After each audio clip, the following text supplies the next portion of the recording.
Hey there, fellow soil lovers. You know that moment when you're standing in your yard with a pile of fresh grass clippings and a bag of molasses from the pantry, wondering if you finally lost your mind? Yeah, that was me 3 months ago. But here's the thing. What started as a curious experiment turned into one of the most eye-opening composting experiences I've had in years. Today, I'm sharing everything we discovered when we decided to coat our grass clippings in molasses before mixing them with dry leaves, and trust me, the results were absolutely fascinating. Let me back up for a second. We've all heard about brown and green materials in composting, right? Dry leaves are your classic carbon-rich browns, while grass clippings are nitrogen-packed greens. But I'd been reading about how molasses acts as a microbial food source, essentially rocket fuel for the beneficial bacteria that break down organic matter. The question kept nagging at me. What if we supercharged our grass clippings before adding them to the leaf pile? Would it speed up decomposition? Would it create better soil? There was only one way to find out.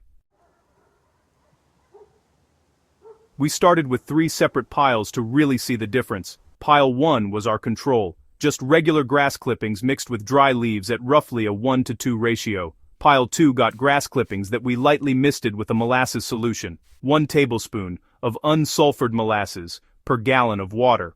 Pile 3 was our bold experiment, grass clippings heavily coated in a stronger molasses solution, that's a 1/4 cup per gallon, before being layered with the leaves.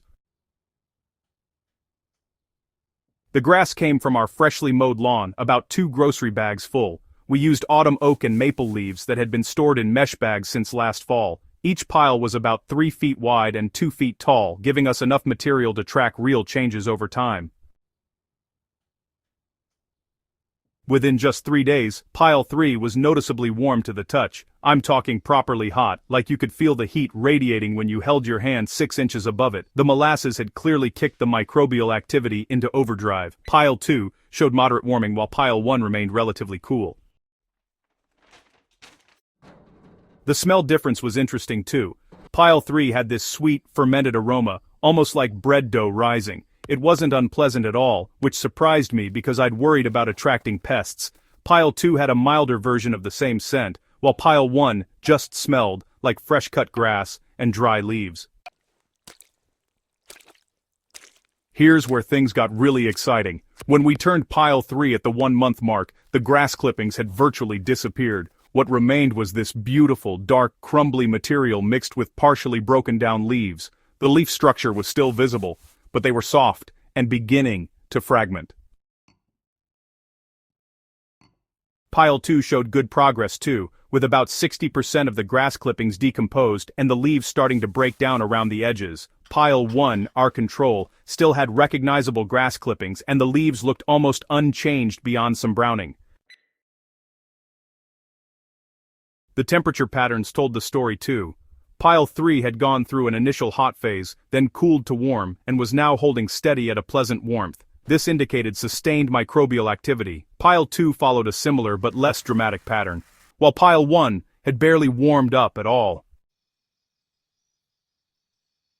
By month 3, the differences were striking. Pile 3 had transformed into rich, finished compost. The texture was incredible, friable, dark, and sweet-smelling. When we sifted it, maybe 10% needed more time, mostly some tougher leaf veins. The rest was garden-ready goodness. Pile 2 produced quality compost too, though it needed another month to reach the same finish as pile 3. The decomposition was thorough but just took longer to complete. Pile 1, honestly, looked like it needed at least 2 more months of active composting. The leaves were breaking down, but slowly, and you could still identify individual grass blades. The molasses did exactly what we hoped. It fed the beneficial bacteria and fungi that drive decomposition. These microorganisms need carbon and energy sources, and molasses provides readily available sugars that let them multiply rapidly. More microbes mean faster breakdown of organic matter. But here's the nuanced part. The heavily treated pile 3 also required more careful moisture management. All that microbial activity consumed water quickly, and we had to dampen it twice as often as the other piles. The sweet solution also initially attracted some fruit flies, though they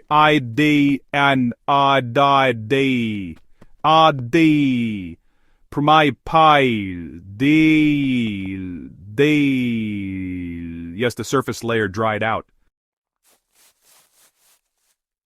After tracking these three piles side by side, here's what I'd recommend. For most gardeners, the moderate approach of pile 2 offers the best balance. Mix 1 to 2 tablespoons of unsulfured molasses per gallon of water and lightly spray your grass clippings before layering them with dry leaves. You'll accelerate decomposition significantly without the extra maintenance that comes with heavier applications. Use a ratio of 1 part molasses-treated grass clippings to 2 or 3 parts dry leaves by volume. Layer them in 6-inch alternating bands, which gives you better aeration and mixing. Turn the pile every 2 weeks for the first month, then monthly after that. Always use unsulfured molasses because sulfur can inhibit beneficial bacteria. Blackstrap molasses works beautifully and it's usually the cheapest option at the grocery store. 1 bottle goes a long way when you're diluting it properly. So, keep your moisture levels consistent. The pile should feel like a wrung-out sponge. And, the molasses-treated materials will heat up and dry out faster, so you'll want to check moisture more frequently during that first month. If you're getting ammonia smells, you've probably got too much nitrogen. Just add more dry leaves. On the other hand, if decomposition stalls, the pile might be too dry, or maybe needs a bit more nitrogen. Hey, don't worry too much about precise measurements. Gardening isn't chemistry class after all. If you splash in a little extra molasses or forget to measure, you'll still get good results. The microorganisms are pretty forgiving and opportunistic. They'll work with what you give them.